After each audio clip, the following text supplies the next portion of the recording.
حضرت عمر 27 رجب کا روزہ توڑوایا کرتے تھے، مجھے نہیں پتا، لیکن 27 رجب کا روزہ ثابت نہیں ہے، بدعت ہے۔ اور یہ 27 رجب جو ہے کوئی شب معراج نہیں ہے، معراج ثابت ہے نبی صلی اللہ علیہ وسلم کی، لیکن کس تاریخ کو ہوئی ہے اس کا کسی مستند حدیث میں کوئی تذکرہ نہیں ہے۔ رجب میں بھی ہوئی ہے کہ نہیں یہ بھی نہیں پتا، تو خام ہمیں 27 رجب کو نہیں عبادت کی رات بنا دیں اور 27 رجب کو روزے کا دن بھی نہ بنائیں۔ نہ یہ روزے کا دن ہے، نہ یہ رات عبادت کی رات ہے، اور نہ یہ نبی صلی اللہ علیہ وسلم کی معراج کی رات۔ اللہ نے یہ تاریخیں ہم سے چھپا دی ہیں تاکہ لوگ ان میں بدعتیں نہ کریں۔ بس ہمارا عقیدہ ہے آپ صلی اللہ علیہ وسلم معراج پہ گئے تھے، کس تاریخ کو گئے تھے ہمیں نہیں پتا، کوئی ہے ہی نہیں، کوئی روایتیں نہیں ملتی، بہت متضاد روایتیں اور ساری موضوع من گڑت حدیث ضعیف ہیں، تو ایسا کچھ نہیں ہے۔ ان من اشد الناس عذابا یوم القیامت المصورون، آپ صلی اللہ علیہ وسلم نے فرمایا کہ سب سے سخت ترین عذاب تصویر بنانے والے کو ہوگا۔ اور صحابہ کرام سے جو اس حدیث کی تفسیر منقول ہے وہ یہ ہے کہ اس سے مراد چہرے کی تصویر ہے، بے جان چیزوں کی یا نیچے کے دھڑ کی تصویریں بنا سکتے ہیں۔ تو یہ جب ہے جب ہاتھ سے آپ کسی پیپر پہ یا دیوار پہ تصویر بناتے ہیں، جیسے کہ مصور لوگ کر رہے ہوتے ہیں۔ البتہ یہ جو ڈیجیٹل فارم میں تصویر ہوتی ہے، بہت سے علماء کا موقف یہ ہے کہ یہ اس تصویر حرام میں داخل نہیں ہے۔ اس میں بہت ساری اس میں دلائل ہیں، لیکن یہ میں اگر دلائل ریکارڈ کرواؤں گا تو بات بہت لمبی ہو جائے گی۔ بہت سے علماء کی رائے میں یہ جو ڈیجٹ فارم میں تصویر ہوتی ہے یہ اس حرام تصویر میں داخل نہیں ہے جس میں نبی صلی اللہ علیہ وسلم کی وعید ہے۔ تو اس لیے ڈیجٹ فارم میں تصویر بنانے کی ہماری رائے میں گنجائش ہے۔ البتہ مسئلہ چونکہ علماء کے مابین اختلافی، اگر کوئی احتیاط کرے اور ڈیجٹ فارم میں بھی تصویر نہ بنائے چہرے کی تو احتیاط کی بات ہے، لیکن بہرحال ہماری رائے میں اور اسی طرح دارالعلوم کرنگی ان علماء کی رائے میں ڈیجٹ فارم میں کوئی تصویر ہو اس کی ڈیزائننگ کی اجازت ہے، وہ انشاءاللہ اللہ سے امید کی جا سکتی ہے، اس پہ وہ گناہ نہیں ہوگا۔ مفتی صاحب، یونیورسٹی کی مسجد میں جماعت کے ساتھ نماز ہوتی ہے مگر کبھی مسجد کی جماعت کے ساتھ نماز رہ جاتی ہے تو 5 سے 10 طلبہ مل کر الگ جماعت کروا لیتے ہیں، کیا اس طرح جماعت کروانا درست ہے یا ایک مسجد میں صرف ایک ہی جماعت ہونی چاہیے؟ دیکھیں، اگر پراپر مسجد ہے جس میں پراپر امام موجود ہو اور نماز کی پراپر ٹائمنگ موجود ہو تو اس میں پھر جو جماعت کی نماز ہے نا، جس ٹائم پہ جماعت کھڑی ہوتی ہے اسی کی پابندی کرنا لازم ہے، سفر لازم ہے کہ اس جماعت میں وہ پہنچیں۔ اس میں ہر شخص کا اپنی اپنی جماعتیں کروانا یہ ٹھیک عمل نہیں ہے۔ مصنف ابن ابی شیبہ جو حدیث کی مشہور کتاب ہے جس میں صحابہ اور تابعین کے آثار ہوتے ہیں، اس میں حدیث موجود ہے کہ صحابہ کرام میں رواج تھا کہ اگر وہ مسجد میں آتے اور دیکھتے کہ جماعت سے نماز ہو چکی ہے تو یا تو انفرادی نماز پڑھتے یا مسجد سے باہر اپنے گھر میں دوسری جماعت کرا لیتے۔ تو اس لیے جو پراپر اگر مسجد ہے یونیورسٹی میں تو مسجد کی جماعت کا اہتمام کریں سب لوگ، اور اگر کسی وجہ سے جماعت نکل جائے تو پھر اس حدیث کی روشنی میں اپنی نماز پڑھنی چاہیے، ان کو جماعت نہ کرائیں۔ جماعت کرانی ہو تو مسجد سے باہر ضرور کرائیں، وہ اچھی بات ہے تاکہ جماعت کی فضیلت ملے، کیونکہ مسجد میں بار بار جب جماعتیں ہوتی ہیں تو اس سے جو مسجد کی اصل جماعت ہے اس کی ویلیو ختم ہو جاتی ہے۔ وہ کہ نبی صلی اللہ علیہ وسلم کے دور میں کبھی کبھار ایسا ہوا ہے کہ مسجد میں دوسری جماعت بھی ہوئی ہے، لیکن یہ بہت کم ہوا ہے، عام رواج نہیں تھا۔ اور صحابہ کرام کا جو عام رواج تھا، ظاہر ہے صحابہ نے بھی نبی ہی کو فالو کیا ہے نا، تو ان کا جو عام رواج ملتا ہے ہمیں وہ یہی ملتا ہے جو مصنف ابن ابی شیبہ میں ہے کہ عام طور پر ان میں یہ رواج نہیں تھا، عام رواج ان میں یہی تھا کہ اگر مسجد میں جماعت ہو چکی ہوتی تو وہ پھر گھر میں جماعت کرواتے، یعنی مسجد سے باہر، یا وہیں انفرادی نماز پڑھ لیتے۔ تو اس لیے بہتر یہی ہے کہ آپ مسجد سے باہر جماعت کریں یا اپنی طور پر انفرادی نماز پھر مسجد میں پڑھیں۔ البتہ اگر ہمارے اس فتوے کو کوئی فالو نہیں کرتا اور کسی ایسے عالم کی رائے کو فالو کر رہا ہے جو دوسری جماعت کو بھی ٹھیک سمجھتے ہیں تو مسجد میں افتراق اور انتشار کا سبب نہ بنایا جائے۔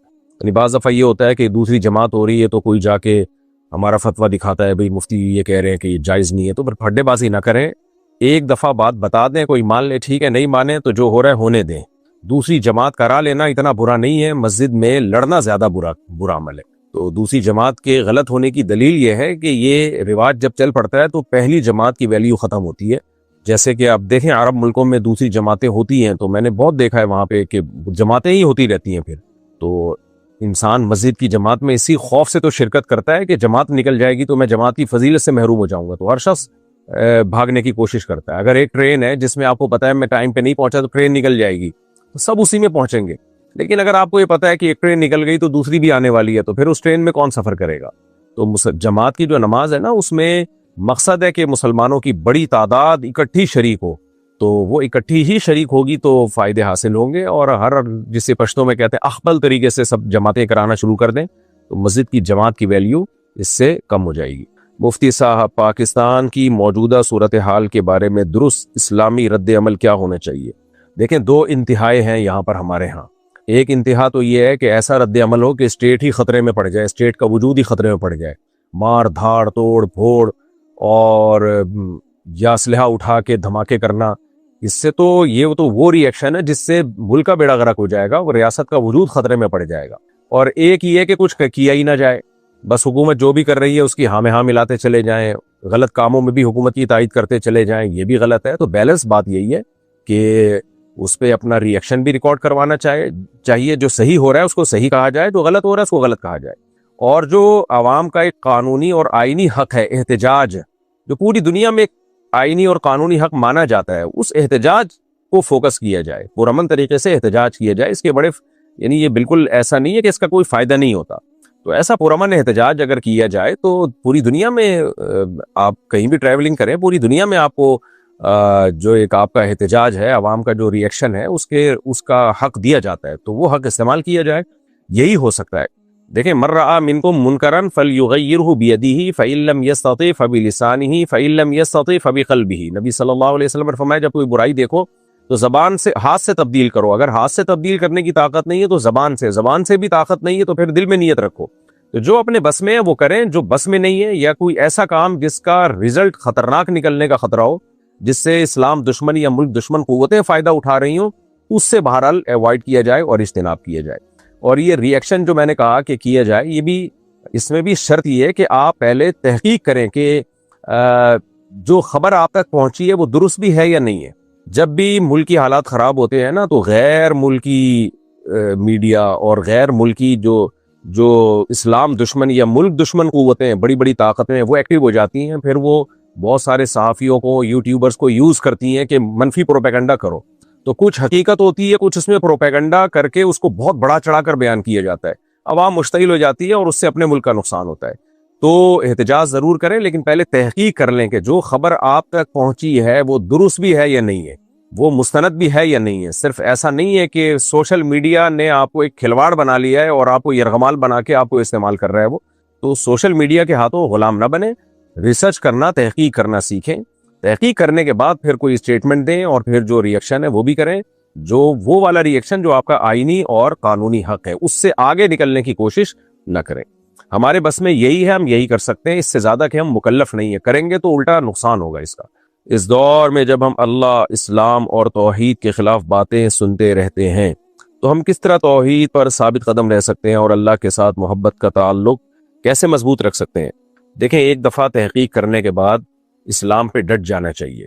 قرآن مجید میں اللہ تعالیٰ فرماتے ہیں ان الذین قالوا ربنا اللہ ثم استقاموا، جنہوں نے ایک دفعہ کہہ دیا کہ اللہ ہمارا رب ہے، پھر اس پہ ڈٹ گئے، تتنزل علیہم الملائکہ، تو ان کے دل پہ فرشتے نازل ہوتے ہیں جو ان کو تسلیاں دیتے ہیں، موٹیویٹ کرتے ہیں، تو اللہ کی طرف سے بھی پھر موٹیویشن ملتی ہے۔ مسئلہ جب خراب ہوتا ہے جب آپ اللہ کو ایک دفعہ مانیں پھر اس پہ ڈٹتے نہیں ہیں، آپ کنفیوژن کا شکار رہتے ہیں۔ تو اگر اسلام کی حقانیت کے بارے میں کوئی ویلڈ پوائنٹ ہے کسی کے دل میں، یعنی اس کو لگتا ہے کہ ویلڈ ہے، کوئی اعتراض ہے، تو وہ علماء سے پوچھے، اور جب ایک دفعہ وہ کلیئر ہو جائے نا تو پھر کسی وسوسے کا شکار نہ ہو، پھر بولے بھائی رضیت باللہ ربا وبالاسلام دینا وبمحمد صلی اللہ علیہ وسلم نبیہ، کہ میں اللہ پر راضی ہوں کہ وہ میرا رب ہے، میں اسلام پہ راضی ہوں کہ وہ میرا دین ہے، میں نبی اس پہ راضی ہوں کہ وہ میرے نبی ہیں۔ تو نبی صلی اللہ علیہ وسلم کی صحیح حدیث ہے، آپ نے فرمایا جس نے جو اللہ پہ اس طرح سے راضی ہو گیا نا، ذاق طعم الایمان، وہ اسلام کی مٹھاس کو چکھے گا، اس کو اسلام میں مزہ آئے گا۔ تو ہماری جو یونیورسٹیاں ہیں آج کل، ان میں کچھ پروفیسرز ایسے ہوتے ہیں جو سائنس سے کچھ ضرورت سے زیادہ متاثر ہو جاتے ہیں۔ سائنس کی بنیاد تو مسلمان سائنسدانوں نے ڈالی ہے، اسلام نے ڈالی ہے، تو جو سائنسی ترقیاں ہوئی ہیں، لیکن ہمارے ہاں کچھ مادہ پرست لوگ اتنا زیادہ آگے نکل جاتے ہیں کہ وہ سمجھتے ہیں کہ یہ مذہب کی جب تک مخالفت نہیں ہوگی تو ہمیں کوئی پڑھا لکھا نہیں سمجھے گا۔ تو یونیورسٹیوں میں ایسے پروفیسرز بہت بڑھتے چلے جا رہے ہیں، پھر وہ طلبہ کے ذہن خراب کرتے ہیں، کبھی ایتھیزم کو پروموٹ کرتے ہیں، کبھی مذہب کے خلاف باتیں شروع کر دیتے ہیں۔ تو آپ ایک دفعہ تحقیق کر کے ڈٹ جائیں اسلام پہ، اور پھر ایسے لوگوں کی یعنی لفٹ نہ کرائیں، ایسے لوگوں کو، ایسے چینل نہ دیکھیں جس میں اس طرح کی باتیں ایتھیسٹ لوگ کر رہے ہوتے ہیں۔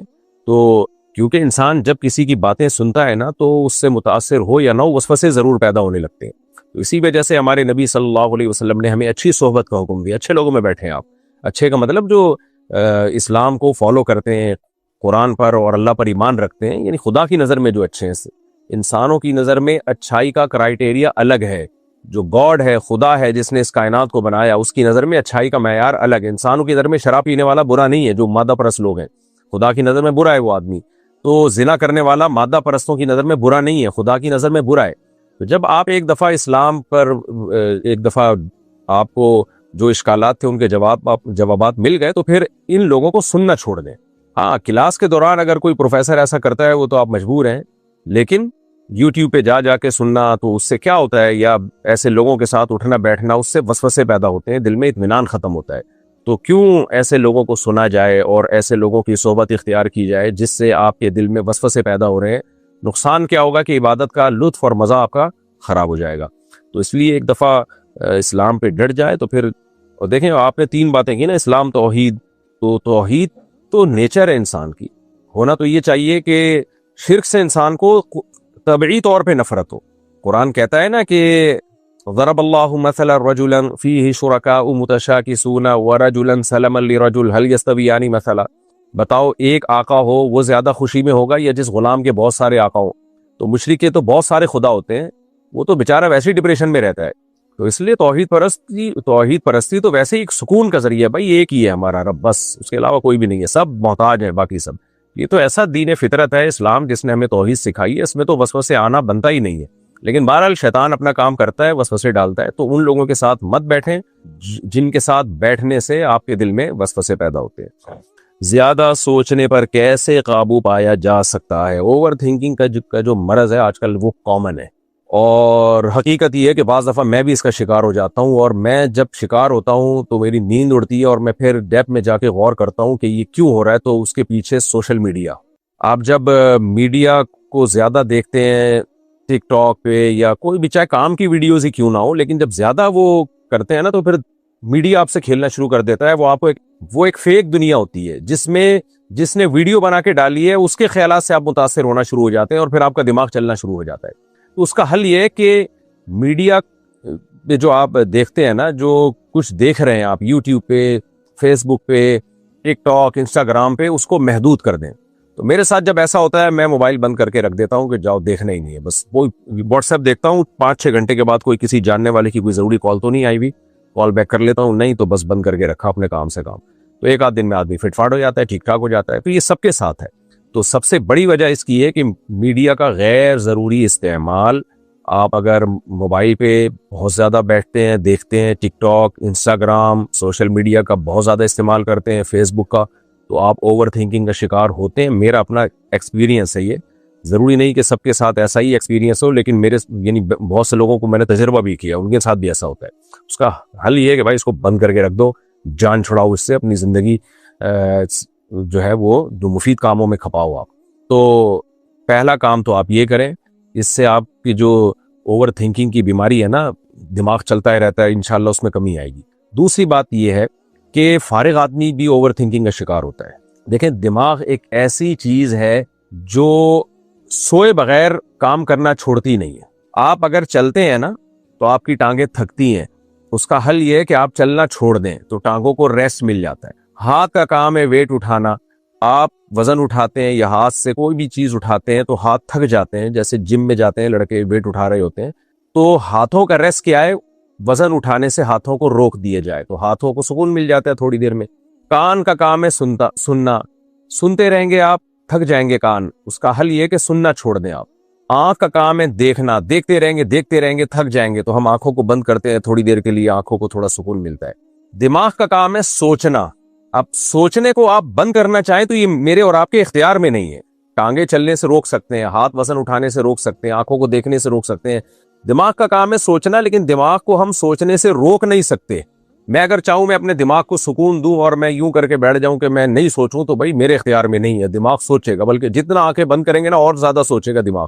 تبھی بہت سے لوگوں کو لائٹ بند کر کے نیند اور اڑ جاتی ہے. وہ کہتے ہیں ہم جب اندھیرا ہوتا ہے تو اور زیادہ سوچنا شروع کر دیتے ہیں. وہ کہتے ہیں شور شرابے میں ہم سو جائیں گے, اور جو ہے وہ اندھیرا کر کے خاموشی میں ان کو نیند نہیں آتی, وہ کہتے ہیں اور دماغ سوچتا ہے.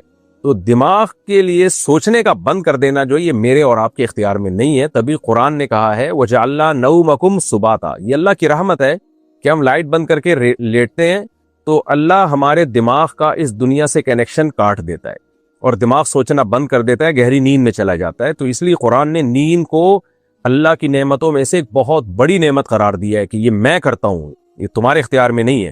تو میں نے ڈاکٹروں سے یہ بات بھی سنی ہے کہ نیند کی گولیاں آپ کو سلاتی نہیں ہے, نیند کی گولیاں صرف آپ کو ریلیکس کرتی ہیں, سوتا انسان اپنی طاقت سے ہی ہے.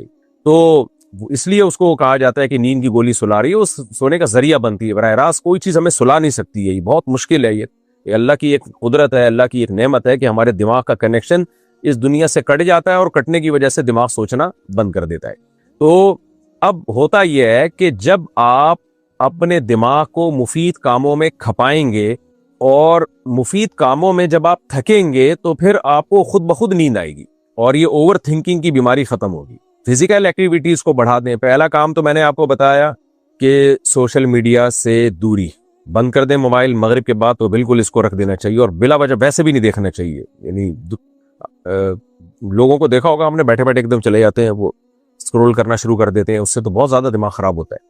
دوسرا کام فزیکل ایکٹیویٹی, ورزش, جاگنگ, جم, یہ ساری چیزیں بھی انسان کے دماغ کو ریلیکس کرتی ہیں کیونکہ آپ کا دماغ تو پھر بھی استعمال ہوتا ہے لیکن وہ تھک رہا ہے نا, مفید کاموں میں تھک رہا ہے. تو جب تھکے گا تو پھر نیند آئے گی, اس کو سوئے گا رات کو آرام سے. اور تیسری چیز ہے اپنے آپ کو فراغت سے بچانا. کوئی مفید کتاب پڑھیں, ہسٹری کی کتاب ہو یا کوئی دینی کتاب ہو یا کوئی بھی اچھی کتاب ہو جس کے پڑھنے سے آپ کو امپرومنٹ ہو. کوئی نئی زبان سیکھنا شروع کر دیں, انگلش لینگویج اگر زبان آتی ہے تو کوئی اور نئی عربی سیکھنا شروع کر دیں. تو اس طرح سے جب سارا دن مفید کاموں میں خرچ ہوتا ہے تو دماغ کو فالتو سوچنے کا موقع ملتا نہیں ہے. تو آپ بستر پہ لیٹیں گے, وہ دماغ تھکا ہوا ہوگا, سو جائے گا. اور دن میں بھی آپ کے پاس فالتو ٹائم ہی نہیں ہے تو اوور تھنکنگ ہوگی کیسے, کیونکہ آپ نے جو سوچنے کی چیزیں تھیں اس میں لگا دیا نا دماغ. خالی بالٹی ہو, خالی برتن ہو, اس میں کچھ بھی گند بھی ڈالا جا سکتا ہے, وہ پہلے سے بھرا ہوا ہے شہد سے, تو آپ کیا ڈالیں گے اس کے اندر. تو یہ اوور تھنکنگ کی بیماری اکثر ان لوگوں کی ہوتی ہے جو فارغ ہوتے ہیں. فارغ ہوتے ہیں تو وہ چاہتے ہیں ہمارا دماغ نہ چلے لیکن چلنا شروع ہو جاتا ہے. دماغ ایسی چیز ہے, وہ چلتا ہے, وہ جب تک جاگے ہوئے ہیں وہ سوچے گا. تو اس لیے صحیح چیزیں سوچتے رہیں, یعنی اپنے آپ کو صحیح کاموں میں کھپائیں تو دماغ خود بخود صحیح چیزیں سوچے گا اور پھر وہ اوور تھنکنگ کا شکار نہیں ہوگا. تو فراغت سے اجتناب اور سوشل میڈیا اور موبائل کی جو ایپس ہیں ان سے اجتناب اگر کریں گے, انسٹاگرام وغیرہ, فیس بک وغیرہ, تو انشاءاللہ یہ بیماری ٹھیک ہو جائے گی. پھر بھی ٹھیک نہ ہو تو قریبی ڈاکٹر سے رجوع کریں. لیکن آج کل ڈاکٹر بھی اوور تھنکنگ کا شکار ہوتے ہیں. آپ ڈاکٹر کے پاس جائیں گے کہ مجھے یہ مسئلہ ہے, میں بہت زیادہ سوچتا ہوں, تو ڈاکٹر کہے گا میں بھی یہ سوچ رہا تھا, اب تک کوئی پیشنٹ کیوں نہیں آیا. تو بہرحال علاج ہوتا ہے ڈاکٹروں کے پاس بھی اس کا. لیکن میں نے تو آپ کو ایک کامن جنرل ایک بات بتائی ہے, جیسے بخار کا ایک کامن علاج ہے 2 گولی پیناڈول کی کھا لیں, تو میں نے آپ کو ایک کامن علاج بتایا ہے. پھر بھی آرام نہ ہو تو پھر سائیکیٹرسٹ کو دکھائیں, انشاءاللہ فائدہ ہوگا. لیکن اس جو میں نے آپ کو ٹپس بتائی ہیں 99.9% انشاءاللہ اس سے آپ کو فائدہ ہو جائے گا اگر آپ اس پر عمل کریں. ایک شخص نے مجھ سے یہ سوال کیا جس کا میں جواب نہ دے سکا. اس کا کہنا تھا کہ کوئی شخص یہ کیسے جان سکتا ہے کہ اس کا دین سچا ہے جبکہ اس نے تمام مذاہب کو تجربے میں نہیں لایا. جبکہ یہ تمام مذاہب کو تجربے میں نہیں لایا, کیونکہ دنیا میں ہر شخص یہی کہتا ہے کہ اس کا مذہب سچا ہے. پھر وہ بغیر پڑھے یہ کیسے کہہ سکتا ہے کہ دوسرے مذاہب سچے نہیں. دیکھیں, یہ کوئی دلیل نہیں ہوتی کہ ہر شخص یہ کہتا ہے میرا مذہب سچا ہے. جج کے پاس جب کوئی کیس آتا ہے, جو مدعی ہے وہ کہتا ہے اس نے چوری کی ہے اور یہ جھوٹا ہے, تو جس پہ الزام ہوتا ہے وہ کہتا ہے نہیں میں نے چوری نہیں کی, یہ جھوٹا ہے. اب جج کہ تم دونوں ایک دوسرے کو کہہ رہے ہو جھوٹے ہو, تو لہٰذا جاؤ نکلو یہاں سے. جج کا کام ہوتا ہے وہ تحقیق کرے. یہ دعویٰ تو دونوں ہی اپنے سچا ہونے کا کر رہے ہیں, لیکن کس کے سچا ہونے کی دلیل ہے, کس کے سچا ہونے کی دلیل نہیں ہے, جج اس پہ تحقیق کرتا ہے. تو جب بہت سارے دنیا میں مذاہب ہیں تو ہمارے ذمہ ہم تحقیق کریں, لیکن یہ تحقیق اللہ نے بہت آسان رکھی ہے, کوئی مشکل چیز نہیں ہے. اس کے لیے ضروری نہیں ہے کہ آپ وہ مذہب اختیار کر کے اس کو فالو کر کے دیکھیں, بلکہ ان مذہب کی تعلیمات کو آپ اگر گوگل پہ بھی پڑھ لیں گے نا, بہت زیادہ ڈیپ میں نہ جائیں, سرسری معلومات بھی لے لیں گے تو فوراً آپ کو پتہ چل جائے گا کہ وہ مذاہب باطل ہیں. کیوں باطل ہیں؟ اس لیے کہ ہر مذہب کی بنیاد جو ہے وہ شرک سے شروع ہو رہی ہے, اسلام کے علاوہ ہر مذہب کی بنیاد. تو آپ دیکھ لیں, تو شرک تو ایسی چیز ہے بھائی, خدا دو کیسے ہو سکتے ہیں, معبود دو کیسے ہو سکتے ہیں. تو اس لیے یعنی اس کی مثال ایسے ہے کہ آپ کے سامنے بہت سارے لوگ کھڑے ہوئے ہوں, اور آپ کو پتہ نہ چل رہا ہو، کوئی کہے کہ ان میں ایک بندہ صاف ستھرا ہے اور باقی جو ہے وہ میلے کچیلے ہیں. اب آپ کیا، میں جب تک تحقیق نہیں کروں گا تو مجھے کیسے پتا چلے گا کون میلا کچیلا ہوگا؟ یہ تحقیق کی کیا ضرورت ہے؟ آپ دیکھ لو، بدبو آ رہی ہے اس کی باڈی سے، اس کے کتنا کچرا ہے، کتنا پسینہ نکل رہا ہے، اور یہ کیسی خوشبوئیں مار رہا ہے یہ. تو یہ اس کے لیے ضروری نہیں کہ گلے مل مل کے ہر ایک کی بغلیں چیک کریں آپ جا کے کیا ہو رہا ہے. وہ پتہ چل جاتا ہے صاف ستھرا آدمی بیٹھا ہوا اور میلا کچیلا آدمی بیٹھا ہوا. تو آپ اگر اسلام کو کمپیئر کریں گے نا دوسرے مذاہب سے، تو اول نظر میں پہلی دفعہ میں ہی آپ کو پتہ چل جائے گا بھائی اسلام کی ٹکر کا کوئی مذہب ہے نہیں. کیونکہ جتنے مذاہب میں شرک سے ان کی بنیاد شروع ہو رہی ہے. اپنے ہاتھوں سے پتھروں کو بنا کے، پتھروں سے بتوں کو بنا کے ان کے سامنے جھکنا، یہ شرک کی بدبو تو سیکنڈوں میں پتہ چل جاتی ہے کہ یہ کی انسان ہے، کیوں جھکوں بھائی ہم ان کے آگے؟ ہم کیوں جانوروں کو خدا بنائیں؟ ہم کیوں کسی مخلوق کو مقدس مانیں؟ یہ سب ہماری خدمت کے لیے ہیں، ہم کیوں مقدس مانیں ان کو؟ اور جن مذاہب میں توحید ہے، عیسائیت میں آپ دیکھ لیں، مسیحیت میں آپ دیکھ لیں، حضرت عیسیٰ ابن مریم کو اللہ کا بیٹا کہہ دیا، تو یہ کیا لاجک کی بات ہے؟ یہ خدا تو ایسا ہے، لیس کمثلہ شیء، وہ اس مخلوق سے ہٹ کر ایک الگ ذات ہے، وہ کائنات سے ہٹ کر ایک الگ ذات ہے. تو وہ لم یلد ولم یولد، یہ کتنی اسلام کی ایک فطرت کو اپیل کرنے والی دعوت ہے کہ وہ وحدہ لا شریک لہ ہے، اس کا جیسا کوئی بھی نہیں ہے. اور ایک یہودیت ہے جو توحید پرستی کا دعویٰ کرتا ہے، لیکن آپ یہودیت کی تعلیمات دیکھ لیں، آپ ریسرچ کر کے دیکھ لیں تو آپ کو بہت زیادہ ڈیپ میں نہیں جانا پڑے گا. ان کے پاس وہ تعلیمات ہیں ہی نہیں جو اسلام کے پاس ہیں. جو مذہب آپ کو گائیڈ ہی نہ کر سکتا ہو، نہ عبادت میں، نہ وراثت میں، اور نہ حلال و حرام کے حکام میں، وہ ڈیٹیل سے تعلیمات ہی نہ دے سکتا ہو، تو بھئی وہ مذہب کیسے برحق اور کیسے درست ہو سکتا ہے؟ تو اس کے لیے بہت زیادہ ڈیپ میں جانے کی ضرورت نہیں ہے. اس کے لیے آپ سرسری بھی اگر اسٹڈی کریں گے، مطالعہ کریں گے، تو ہاں بشرطے کہ بصیرت کی آنکھیں کھول کے، تو آپ کو فوراً پتہ چل جائے گا کہ اسلام کی ٹکر کا کوئی مذہب ہے نہیں. تو اس لیے یہ دعویٰ ہی غلط ہے کہ جب تک ہم تمام مذاہب کو پریکٹیکلی اختیار نہیں کر لیتے تو اس وقت تک ہمیں پتہ ہی نہیں چلے گا کہ کون سا مذہب درست ہے، کون سا مذہب صحیح ہے. یہ بات غلط ہے. یہ اسلام کے بارے میں تو کہی جا سکتی ہے کہ غیر مسلم جن کو اسلام پہ اعتراضات ہے، ذرا چند دن مسلمان بن کے دیکھو تو پتہ چل جائے گا. یہ ہم ان کو تو یہ بات کہہ سکتے ہیں. اول تو ان کے لیے بھی یہ ضروری نہیں ہے، کیونکہ اسلام کی خوشبو جو اسلام کا عبادات کا نظام ہے، رمضان دیکھ لیں، اسلام کے زکوٰۃ کا نظام دیکھ لیں، حج دیکھ لیں، پھر اسلام میں جو صلہ رحمی ہے، والدین کے حقوق ہیں، بیوی بچوں کے حقوق ہیں، پوری اس کی ایک تفصیل ہے. فقہ کی اتنی موٹی موٹی کتابیں اتنی بڑی بڑی جلدوں میں ہوتی ہیں اسلامی قانون کی. کیا دنیا میں کسی اور مذہب کے پاس اتنی بڑی بڑی جلدوں میں قانون ہے؟ قانون ہی نہیں ہے تو اس کے صحیح اور غلط ہونے کی بات تو بات کی چیز ہے. تو ایک قانون جو خدائی قانون ہے وہ ہے ہی مسلمانوں کے پاس، ان کے علاوہ کسی اور کے پاس ہے نہیں. وہ اس پہ میرے تفصیلی بیانات بھی ہیں بہت ڈیٹیل سے، ایک ڈیڑھ گھنٹے کے، مختلف یونیورسٹیوں میں، باہر ملکوں میں، کہ اسلام کے کو آپ کمپیئر دوسرے مذہب سے کریں گے تو اسلام کا پلڑا بہرحال بھاری رہے گا. اس لیے یہ اعتراض درست نہیں ہے کہ جب تک تمام مذاہب کو پریکٹیکلی تجربہ کر کے نہ دیکھا جائے تو ہمیں کیسے پتہ چلے گا. یہ کہنے کی حد تک ہے. عملی طور پر جب آپ مشاہدہ کریں گے مذاہب کا اور اسلام کا تو آپ کو یہ دعویٰ غلط معلوم ہوگا. اگر آپ کی کوئی اچھی دوست ہو، یہ کسی لڑکی نے پوچھا ہے یونیورسٹی کی، اگر آپ کی کوئی اچھی دوست ہو اور کسی غلط فہمی کی وجہ سے بغیر آپ کی غلطی کے دوستی ختم ہو جائے، آپ کو بہت دکھ ہوا اور کافی وقت بعد وہ آ کر وضاحت کرے اور سب کچھ صاف ہو جائے، لیکن دوبارہ دوستی اور مکمل معاف کرنے کے باوجود آپ کو پہلے جیسی خاص وابستگی محسوس نہ ہو، جبکہ وہ آپ کے ساتھ دوستی کر کے بہت خوش ہو، تو کیا یہ اس کے ساتھ ناانصافی ہے؟ آپ اب بھی اس کے ساتھ وقت گزارتے ہیں، گھومنے پھرنے جاتے ہیں، مگر وہ اب آپ کے دل میں خاص نہیں رہی، تو اس بارے میں کیا رائے ہے؟ کچھ بھی نہیں ہے، کوئی بات نہیں. اگر خاص نہیں رہی تو کوئی اتنا بڑا مسئلہ نہیں ہے.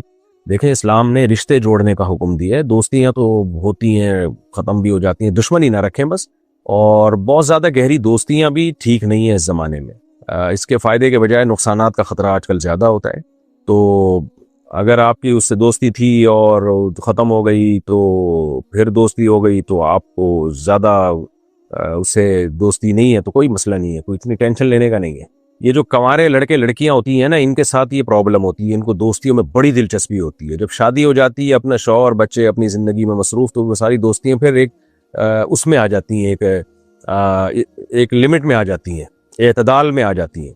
تو یہ کنوارے لڑکے لڑکیوں کی دوستیاں، کیونکہ جس سے ہونی چاہیے دوستی، جو ایک ہسبینڈ ہونا چاہیے، وہ مارکیٹ میں ہے نہیں، یا انہوں نے نکاح کیا نہیں ہوتا، تو پھر ظاہر ہے لڑکوں کے ساتھ بھی یہی مسئلہ ہے جب شادی ہوتی ہے تو پھر وہ بیوی بچوں سے محبت کرتے ہیں اپنے اور گھر کو ٹائم دیتے ہیں. جو شریف شرفا ہے ان کی بات کر رہا ہوں, ورنہ اس سے پہلے جگری دوستیاں چل رہی ہوتی ہیں ان کی بھی. تو بھائی دوستی بس لمٹ میں ہی ہونی چاہیے. اور میں نہیں کہہ رہا کہ آپ کسی سے بد اخلاقی کریں, بدتمیزی کریں, لیکن ایک لمٹ میں دوستی اچھی ہوتی ہے. بہت زیادہ جذباتی ہو جانا, جذباتی ہونے کا مطلب یہ کہ وہ دوست مل نہیں رہا تو اب آپ کو ڈپریشن شروع ہو گئی, یہ ٹھیک نہیں ہے. ہاں وفادار دوستی ہو کہ اس کو جب ضرورت پڑے تو آپ اس کے لیے قربانی دیں, اور آپ کو جب ضرورت پڑے تو وہ آپ کے لیے قربانی دے, یہاں تک تو ٹھیک ہے. لیکن جو اتنا جذباتی تعلق ہے نا, یہ ٹھیک نہیں ہے. اس کے سائیڈ ایفیکٹ زیادہ ہیں, اس سے ڈپریشن بڑھتی ہے. تو اتنی گہری دوستیاں کہ وہ روٹھ گیا تو اب آپ دل پہ لے گئے اور آپ کی راتوں کی نیندیں اڑ گئیں, اس سے اوائڈ کرنا چاہیے.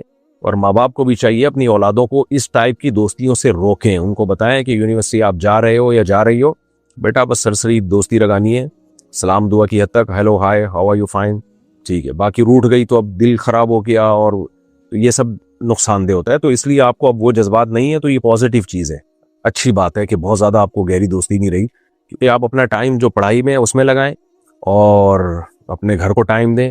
دوستیوں میں زیادہ ٹائم نہیں دینا چاہیے, اس کے نقصانات اس زمانے میں فائدوں سے زیادہ ہیں. اچھا بھائی, ہم یہ نیت کر کے پڑھتے ہیں کہ والدین بھی خوش ہوں گے اور اللہ بھی خوش ہوگا. ماشاءاللہ ماشاءاللہ. مگر نماز فرض ہے. یونیورسٹی کی کلاسز کے دوران اکثر نماز کا خیال نہیں رہتا اور گھر آ کر یاد آتا ہے کہ نماز نہیں پڑھی, پھر قضا پڑھنی پڑتی ہے. نماز قضا نہ ہو اور وقت پر ادا ہو, اس کی عادت کیسے ڈالی جائے؟ پہلی بات تو یہ کہ اسلام میں نا شرک کے بعد نماز قضا کرنے سے بڑا کوئی جرم ہے نہیں. میدان جہاد میں اللہ نے نماز چھوڑنے کی اجازت نہیں دی ہے, تو یونیورسٹی میں کلاس کے دوران نماز قضا کرنے کی اجازت کیسے دے دی ہوگی؟ کسی قیمت پہ اس کی اجازت نہیں ہے, تو آپ کو بہر صورت نماز پڑھنی پڑے گی. یہ اسلام کا ایک رکن ہے جس کے بغیر اسلام مکمل ہی نہیں ہوتا, اور بعض فقہا کے نزدیک تو اسلام سے ہی خارج ہو جاتا ہے اگر کوئی جان کر نماز چھوڑ دے.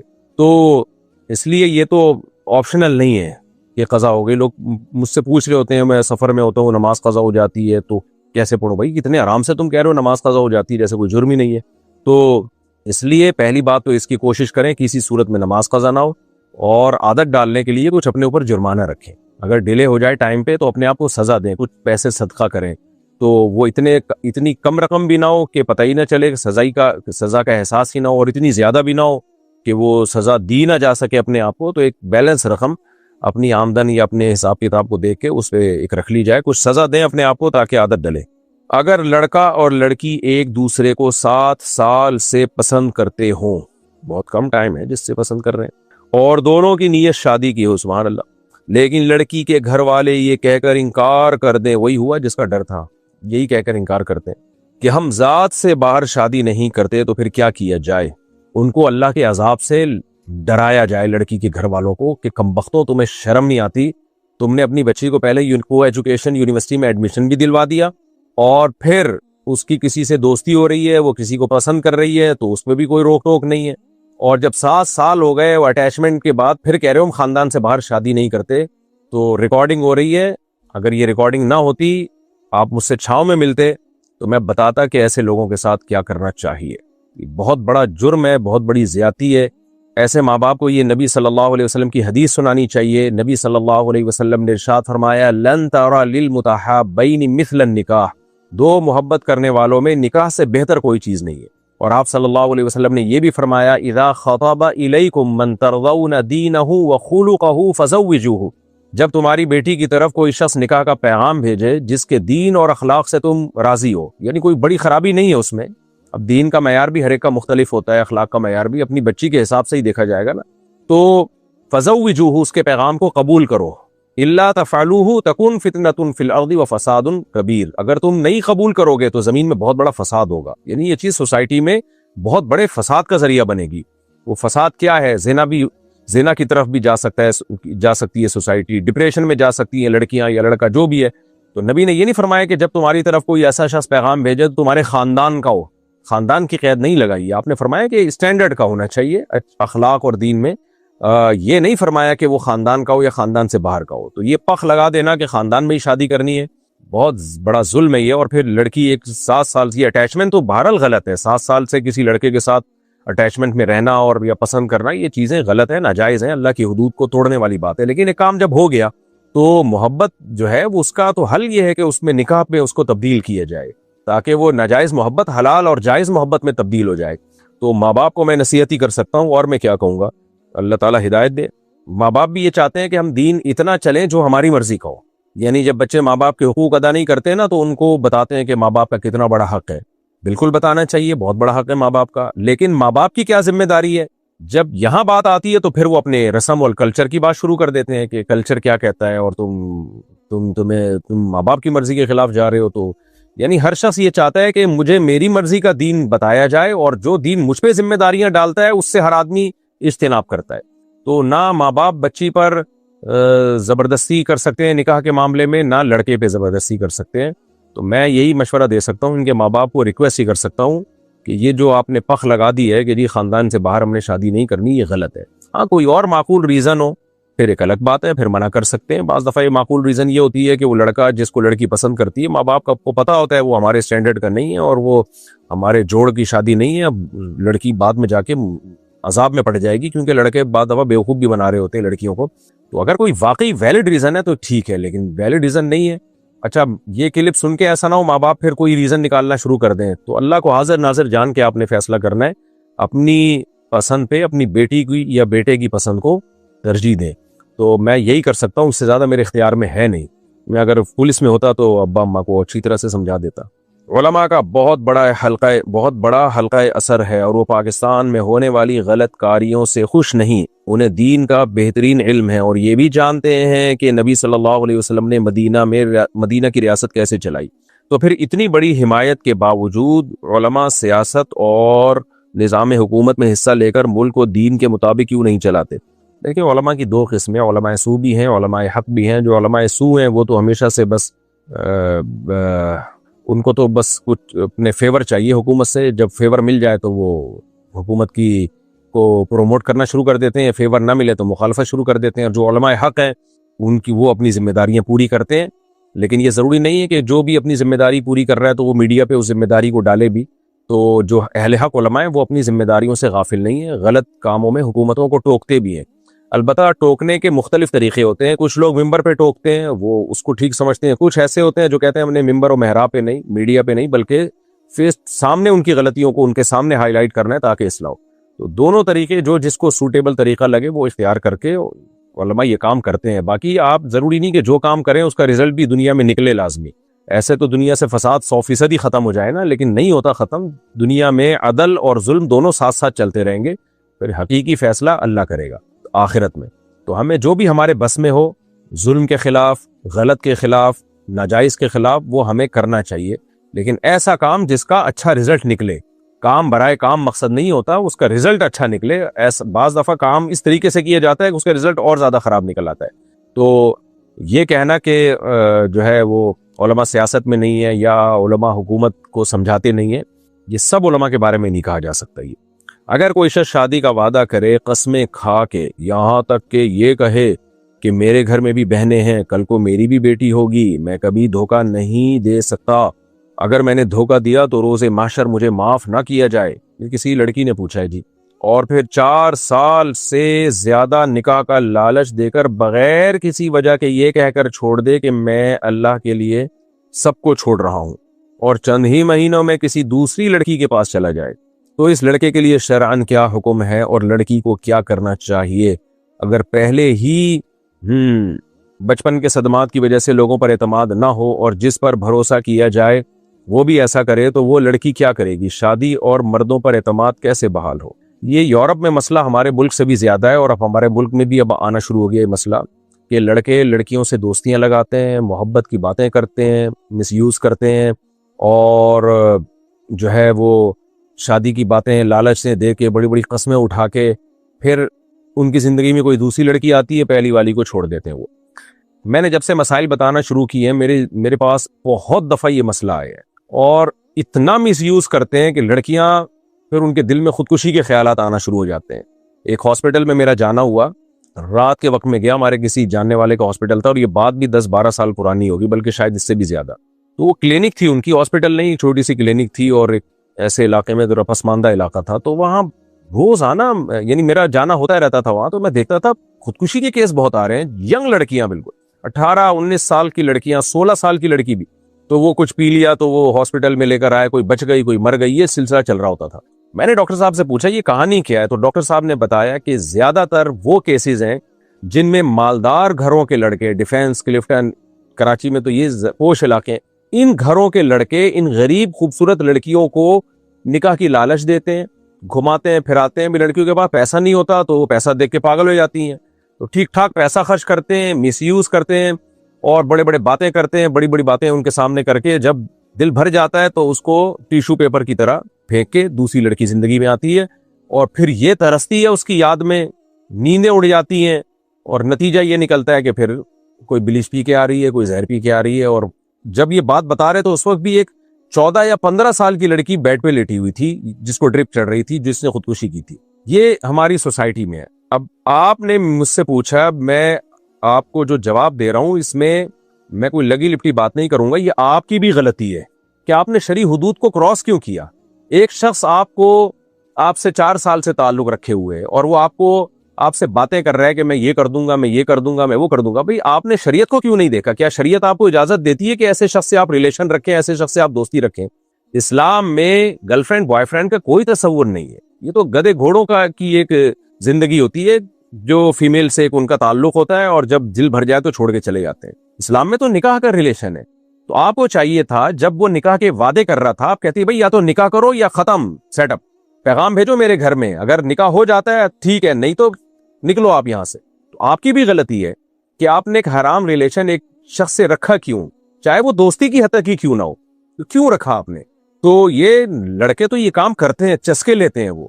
اب جو آدمی آپ کو مس یوز کر رہا ہے، کیا وہ جھوٹی قسمیں نہیں اٹھائے گا؟ کیا وہ یہ باتیں نہیں کرے گا میرے گھر میں بھی بیٹیاں ہیں، میرے گھر میں بھی یعنی بیٹیاں ہو سکتی ہیں اور میرے گھر میں بھی بہنیں ہیں؟ تو مردوں کے ڈائلاگ ہوتے ہیں۔ تو لڑکی کو چاہیے وہ خود بھی ہوش کے ناخن لے، اور ماں باپ کو بھی چاہیے وہ اپنی بچیوں کی ایکٹیویٹیز پہ نظر رکھیں کہ کیوں بوائے فرینڈ بنایا گا بھائی تم نے۔ تو بات ساری یہی ہے کہ جب وقت پر جذبات پورے نہیں ہوتے تو پھر حرام ریلیشن بنتے ہیں۔ تو میں بار بار یہ چیخ رہا ہوں نا کہ بچی کے بالغ ہونے کے بعد اس کی شادی کی جائے اور تعلیم کو شادی میں رکاوٹ نہ سمجھا جائے۔ شادی کے بعد بھی خدا کی قسم تعلیم حاصل کی جا سکتی ہے۔ اس پروپیگنڈے کو دماغ سے نکالیں کہ نکاح اور تعلیم جو ہے ایک دوسرے کے خلاف ہے، ایسا کچھ بھی نہیں ہے۔ شادی کے بعد بھی جا سکتے ہیں۔ اگر آپ کو یہ خطرہ ہے کہ شادی کے بعد بچے ہو گئے تو پھر ہم پڑھیں گے کیسے، تو بھائی بچے روک لیے جائیں کچھ وقت تک کے لیے۔ لوگ روکتے نہیں ہیں، نکاح کے بعد 4-4 5-5 سال لوگ بچے روک رہے ہوتے ہیں۔ بلا ضرورت بچے روکنا اچھا کام نہیں ہے، لیکن اگر آپ سمجھتے ہیں بھائی بچے ہو گئے تو کوئی لڑکی سمجھتی ہے کہ میرے اگر شادی کے بعد بچی پیدا یعنی اولاد ہو گئی تو میں پڑھ نہیں سکوں گی، تو ٹھیک ہے اولاد کی پیدائش کو ڈیلے کر لیا جائے کچھ وقت تک کے لیے، تعلیم مکمل تک کرنے یعنی جب تک مکمل نہیں ہو جاتی، اس میں کوئی ناجائز بات نہیں ہے، لیکن نکاح سے ایوائڈ نہ کیا جائے۔ تو کیونکہ بچیاں جب بالغ ہوتی ہیں ان کے ایک جذبات ہوتے ہیں، ان میں بھی ایک ڈیزائرز ہوتی ہیں جو نیچرل ہیں، جو غلط نہیں ہیں۔ لڑکے میں بھی جذبات ہوتے ہیں، تو شریعت نے یہی کہا ہے کہ بھائی ان کو میاں بیوی بنا کے ان کو ایک دوسرے کی تسکین کا ذریعہ بننے دو، لِتَسْكُنُوا إِلَيْهَا، قرآن نے کہا ہے نا میاں بیوی تسکین کا ذریعہ بنتے ہیں۔ تو اگر یہ نکاح ہماری سوسائٹی میں نہیں ہوگا تو یہ آپ کا صرف اکیلی کا واقعہ نہیں ہے، اللہ نے آپ کو خودکشی سے بچایا، ورنہ آج جائیں آپ دیکھیں اسپتالوں میں لائن لگی ہوئی ہے ڈپریشن سے مرنے والی بچیوں کی، اور جو حالات چل رہے ہیں وہ اسی طرح ہی ہیں۔ لڑکے تو چسکے لیتے ہیں اور لڑکیاں یرغمال بنتی ہیں۔ عورت کا دل اللہ نے نرم رکھا ہے، وہ چکنی چپڑی باتوں میں جلدی آ جاتی ہے۔ تو اس لیے آپ سے جو غلطی ہوئی آپ اس پہ توبہ اور استغفار کریں، اور جس خبیث آدمی نے آپ کو لڑکے نے دھوکہ دیا اس کا دماغ سے تصور نکال دیں اور مایوسی چھوڑ دیں۔ یہ جو آپ نے کہا کہ بچپن میں بھی آپ کے ساتھ زیادتی ہوئی، کوئی ناانصافی کسی نے دھوکہ دیا ہوگا، یا یہ شخص شادی کا بہانہ کر کے نکل گیا، تو یہ دھوکوں سے جو مایوسی پھیل رہی ہے، مایوسی تو آپ کو پتہ ہے کفر ہے۔ تو ایسا نہیں ہے کہ اچھے لڑکے دنیا میں مر گئے ہیں، ختم ہو گئے ہیں۔ ایک تجربہ آپ کو ہو گیا تو آپ سب سے بڑی بات یہ کہ اپنے والدین کو بیچ میں لے کر آئیں۔ باپ کا تجربہ بہت زیادہ ہوتا ہے۔ مرد کے لیے یہ جانچنا کہ یہ لڑکا 2 نمبر ہے یا 1 نمبر، یہ آسان ہے۔ تو اپنے والد یا بھائیوں کو اعتماد میں لیں، وہ آپ کے لیے کوئی مناسب رشتہ تلاش کریں اور وہ دیکھیں گے، وہ جج کریں گے، وہ آپ پہ نہ چھوڑ دیں، وہ جج کریں گے کہ یہ بندہ ٹھیک ہے یا نہیں ہے۔